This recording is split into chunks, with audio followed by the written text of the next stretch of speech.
Welcome back to Snow Recaps. Today I will be explaining a movie called Get Out, released in the year 2017. In the opening scene, a young black man named Andre is walking alone at night through a perfectly manicured suburban street. A little sports car pulls up and starts slowly tracking him. Andre gets spooked and changes directions to briskly walk back the way he came. When he turns to see what the car did, he sees it's parked where it was, but the door is open. From out of nowhere, a man in a medieval helmet attacks Andre, renders him unconscious, and drags his body to the car. Rose arrives at her photographer boyfriend Chris' apartment with pastries and coffee. They're getting ready to go away for the weekend to visit her family, and he's concerned that they don't know she's dating a black guy. She assures him that, while they will likely say some stupid things, they are incredibly progressive. Her dad would have even voted for Obama a third time if he could have. Chris asks if he's the only black guy she's ever dated, and she says he is, but she's confident that her parents will be totally cool. On the ride to her parents' home, Chris goes for a cigarette, but Rose takes it and throws it out the window,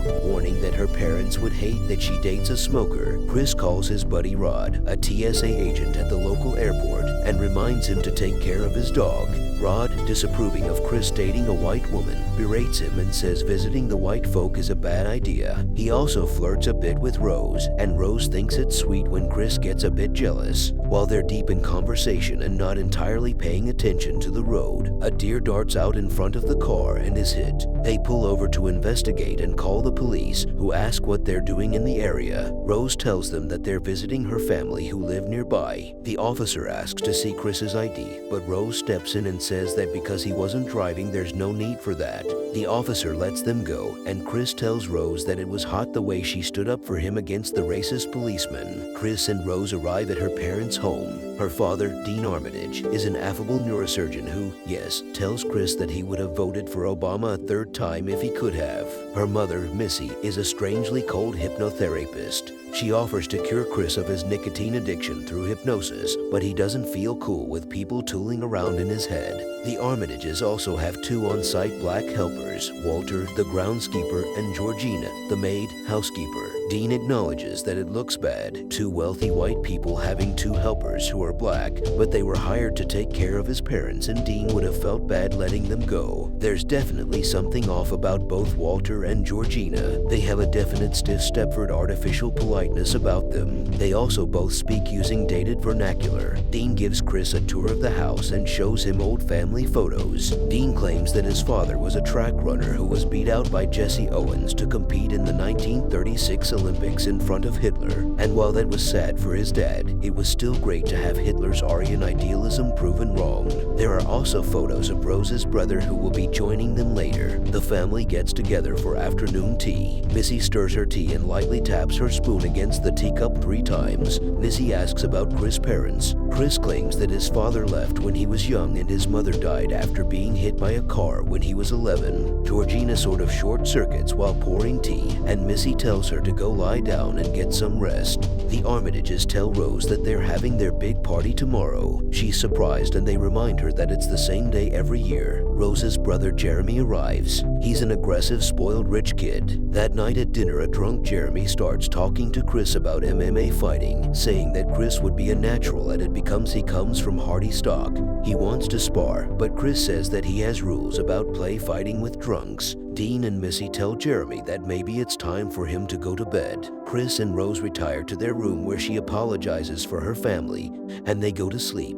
In the middle of the night, Chris gets up and decides to sneak out for a cigarette. While outside, he sees something in the distance charging at him. It's Walter. He heads straight for Chris, but makes a sharp turn at the last moment and runs off in another direction. Inside the house, Georgina is staring out a window. It turns out she's looking at her own reflection, not Chris. She adjusts her hair and Chris decides to head back inside. Before Chris can make it back to his room, Missy startles him by turning on a light. She says smoking is a bad habit and offers again to help him quit. He sits but mocks the notion of hypnotism, unaware that she is slowly hypnotizing him, using her teaspoon as a focus object. She takes him back to the night his mom died when he was 11, and he tells her that his mother didn't come home from work and he was too scared to do anything, like call the police, that would make it real, so he just sat watching TV, nervously digging his nails into his bedposts. Present-day Chris is doing the same thing, digging his nails into the arms of the chair. She taps her teacup with her spoon 3 times and tells him to sink. 11-year-old Chris sinks into his bed, while present-day Chris sinks into blackness, seeing himself and Missy far above. His consciousness has left his body, which is paralyzed in the chair. He wakes in the morning and checks his phone. Chris tells Rose that he thinks her mom hypnotized him last night. He has vague recollections of the evening. The Armitages' wealthy friends arrive for the big party. It's mostly older white people who say many inappropriate things to Chris, how he has a good build. Because Tiger Woods golfs, he must have a good swing too. Are black guys better in bed, etc. Chris sneaks off and finds a blind man named Jim Hudson who says that all the people at the party are ignorant. He's an art dealer and Chris is well aware of who he is. Jim says that he's a fan of Chris's work. He recognizes the irony of a blind art dealer, but tells him that he has a really good assistant who is great at describing pieces. He envies Chris's eye. Jim says that he himself tried photography, but was never very good at it. When Chris goes back to mingling with the guests, he discovers another black guy. He's about Chris' age and Chris tries to bond with him, but he too is stiff and unnatural like Walter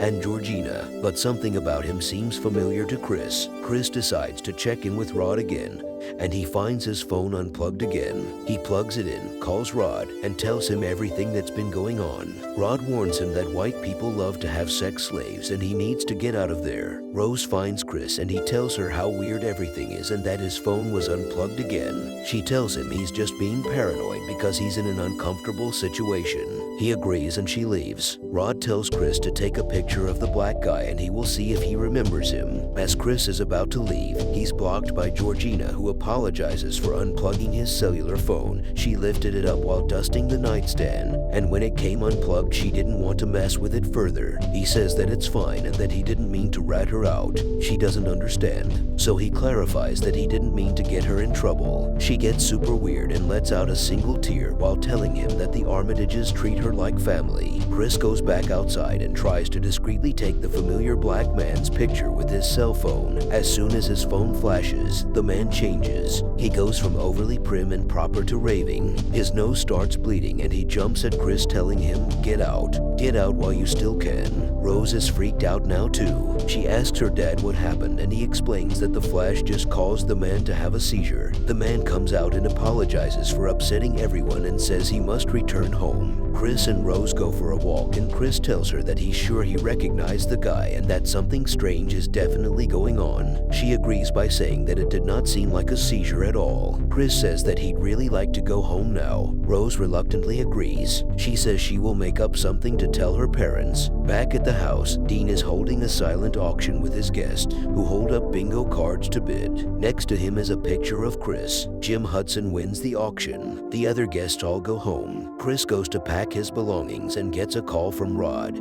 who tells him that the guy in the picture is a guy they knew named Dree, who used to work at a movie theater but went missing some weeks ago. The phone battery dies. Chris notices that the closet door is open. He looks inside and finds a box filled with photos of Rose posed romantically with many other black guys. There are also photos of her with both Walter and Georgina, who don't at all resemble the robotic versions Chris has met. Apparently, Chris isn't the first black guy Rose has been with after all. Rose returns and Chris says that he needs the keys to put their bags in the car. She looks for them in her purse as they make their way out of the house. Suddenly, Jeremy appears, blocking the front door. Dean and Missy are there too. Jeremy is ready to attack, but Missy and Dean tell him to calm down. Chris keeps telling Rose to get the keys. Missy and Dean tell Chris that they don't want him to leave. Chris asks for the keys again and Rose says that she can't give him the keys. Chris finally realizes that Rose too is in on whatever this is. Jeremy attacks Chris. Missy clinks the teaspoon on her glass, causing Chris to sink back into the dark void again. Meanwhile, Rod keeps trying to call Chris, but it keeps going straight to voicemail. He looks up the picture of the guy in the photo and sees that he went missing some time ago, so he goes to the police. He tells a female officer that his boy was kidnapped by white folk to be a sex slave just like the missing guy in the picture. She calls in 2 more officers to listen to Rod's story.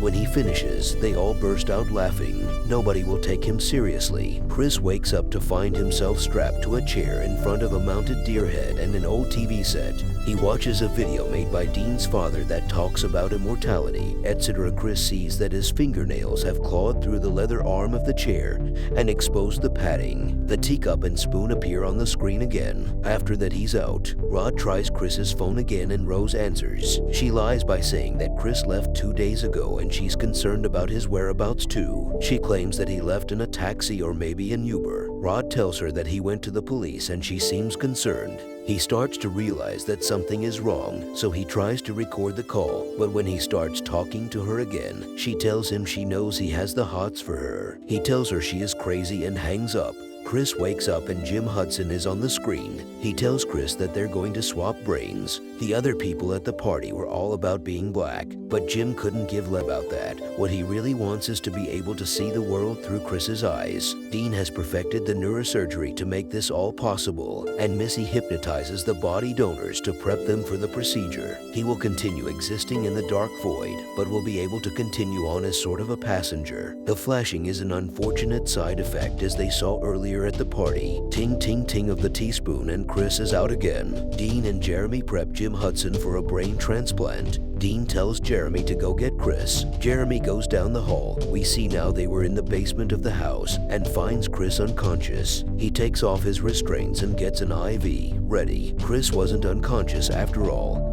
He'd stuffed padding from the chair in his ears to block the sound of the teaspoon. He knocks out Jeremy. Dean calls for Jeremy and goes out of the lab area to look for him. Chris rushes him and impales him with the deer antlers from the other room. He knocks over a candle that ignites the blanket covering Jim Hudson too. Rose has earbuds in and isn't aware any of this is going on. While she listens to music, she is Googling images of handsome-looking black men with good physiques. Chris goes upstairs and finds Missy. She goes for the teacup and spoon, but Chris beats her to them and smashes the cup.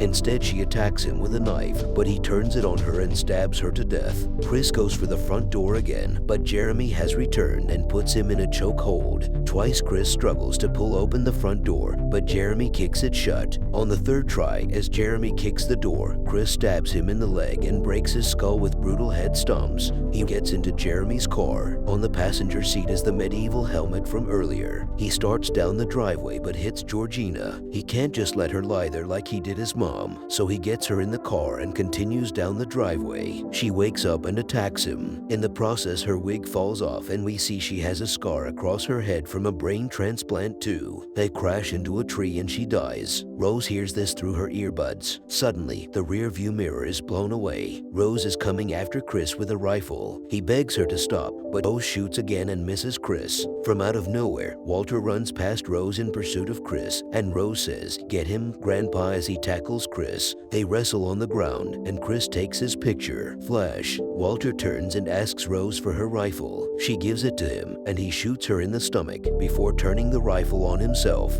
Rose is on the ground bleeding out. She tries to reach for the rifle, but Chris bats it away. As he bends over her, Rose puts a hand on his cheek and tells Chris that she loves him. Chris starts to choke Rose, but stops. He can't go through with it. A police car pulls up. Rose calls weakly for help, knowing the local police will throw Chris in jail. But it's Rod stepping out of the police car. Chris gets into the car. Rod looks at the chaos and says, "Man, I told you not to go in that house." When Chris asks Rod how he found him, Rod explains that he works for the TSA and that everything will be alright. Rose smiles with her last breath as Rod and Chris drive away into the night.